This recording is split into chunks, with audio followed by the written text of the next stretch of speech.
की गाली नहीं देता, बाकी देर सारी बाकी सारी, बस माँ की नहीं। माँ की क्यों नहीं? एनी पर्टिकुलर नहीं, अच्छा नहीं लगता माँ का, मतलब सीख रहे हो कुछ महीप सर?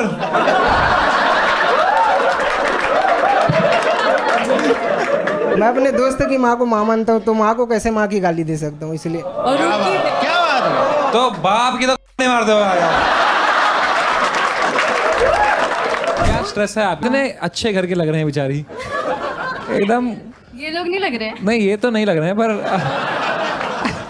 आपके पापा मम्मी ने कुछ होप से भेजा होगा आपको मुंबई बेटी को पढ़ाने। बस यही होप से भेजा था कि एक दिन तन्मय भट्ट और समय रैना से मुलाकात हो जाए। अच्छा, हम लोग तो यहाँ पे पता नहीं क्या करने बैठे हैं। जेंटलमैन।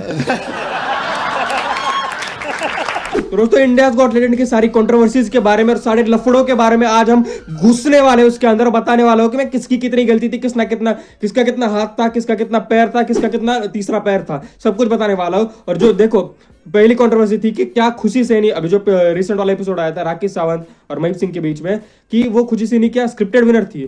क्योंकि ये क्लिप अगर देखोगे तो मैंने आपको क्लिप देखा है जो कि भाई वहां पर बोला था राकेश सावंत ने कि भाई कि मैं भी चाहती थी कि वो लड़की जीते। एक्चुअली ये फेमिनिज्म अप्रोच था, इनको फेमिनिज्म का मतलब ही नहीं मालूम। कुछ ये गवार लड़कियां को क्या लगता है भाई, फेमिनिज्म मतलब फीमेल को ज्यादा रिस्पेक्ट, ज्यादा राइट्स, ज्यादा नहीं भाई। फेमिनिज्म का मतलब होता है, मतलब फीमेल मेल को दोनों को इक्वल माना जाए, इक्वालिटी, ये होता है। मतलब क्यों लड़की जीते, क्यों लड़का ना जीते, समझ रहे हो तुम? मैं भी चाहती थी। देखो, अगर पर्सनल ओपिनियन है तो वो बात ठीक है, पर भाई ये फेमिनिज्म के वे में इसको गलत वे में ले जाना गलत बात है। पर वो बोला था कि भाई लड़की भी जीतना चाहिए, तो और देखो 9.5 का एवरेज था, समझ रहे हो तुम? और लिटरली मुझे कैसा लगता है भाई, उस खुशी सैनी ने पहले ही अपना एवरेज बता दिया होगा 9.5 एवरेज। फिर समय रैना को पता चला होगा कि समय रैना ने जो मैटर किया होगा कि सबको स्कोर देना होगा, कि देखो उनके नीचे वो पेपर रखा होता है, उसके ऊपर रखा होगा कि भाई इतना तुमको इसको इतना स्कोर देना है, तुमको इसको इतना स्कोर देना, इतना इसको स्कोर देना है। और सबको देखो स्क्रिप्टेड होगा मुझे ऐसा लगता है। और खुशी सैनी जीत गए क्योंकि भाई उनका शो आ रहा था हसल। देखो जो ये जिस टाइम देखो लोगों को लगता है कि हसल अभी खत्म हो गया, पर जिस टाइम वो एपिसोड मतलब क्या हुआ था, लाइक रिकॉर्ड हुआ था, उस टाइम पे हसल शुरू नहीं हुआ था। और खुशी सैनी पहले एक रफ्तार के शो की विनर थी।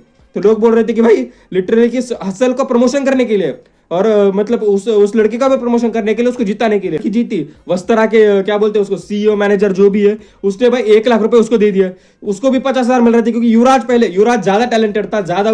देखो टैलेंट, देखो अपने कंट्री में थोड़ी आर्टिस्ट को इज्जत है, समझ रहे हो तुम? अब देखो वो भी आर्टिस्ट ही है खुशी सैनी, पर अपने कंट्री में सिर्फ 4-5 ही आर्ट को ज्यादा बोला जाता है। एक्टिंग, क्या बोलते हैं, सिंगिंग, डांसिंग और ऐसे 4-5 आर्ट को ही ज्यादा बोला जाता है। और वो भी लाइक मिमिक करना, किसी के वॉइस इंस्टेंट मिमिक करना, वो बहुत बड़ा टैलेंट है। उसके पास था, युवराज के पास। उसको अंडररेटेड कर दिया गया कि भाई क्या ही है तू, क्या ही आर्टिस्ट है। और समय रैना तो उसका मजाक भी उड़ा दिया कि भाई तू कमाना चाहता है कि नहीं पैसा, समझ रहे हो तुम? तो समय रैना को लगता है ये डबिंग करने से और वॉइस किसी का मिमिक करने से पैसा नहीं कमाता, ऐसा लगे बोलता है। तो भाई संदेश भोसले नाम के क्या बोलते हैं मिमिक आर्टिस्ट है, उनको पूछो भाई, समझ रहे हो तुम? वो छोड़ो, मैं अपन मेन टॉपिक पे आते हैं। क्या खुशी सैनी, देखो शो का करना था प्रमोशन, तो शो का प्रमोशन करने के लिए हसल का प्रमोशन करेंगे तो क्या बोलते हैं इंडियाज गॉट टैलेंट का प्रमोशन होगा। फिर वस्त्रा वाले घुस गया, समझ रहे हो तुम? पूरी टैक्टिक थी, पूरा एकदम सेटअप बनाया गया था। इसलिए मुझे लग रहा है कि भाई स्क्रिप्टेड होगा, क्योंकि भाई उनको भी टीआरपी आना चाहिए। समय रैना को व्यूज आप देख सकते हो कि भाई अभी के टाइम पे सबसे ज्यादा समय रैना का अगर कोई शो मतलब क्या बोलते हैं उसको, कोई एपिसोड है जो सबसे ज्यादा पॉपुलर हो चुका है, तो राकेश सावंत महीप सिंह वाला नंबर 1 पे आ भी गया।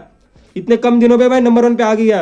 और महीप सिंह का मैं बोलना चाहूंगा कि भाई नंबर 1 पे जो शो है वो महीप सिंह वाला है, नंबर 2 भारती सिंह वाला, नंबर 3 महीप सिंह वाला।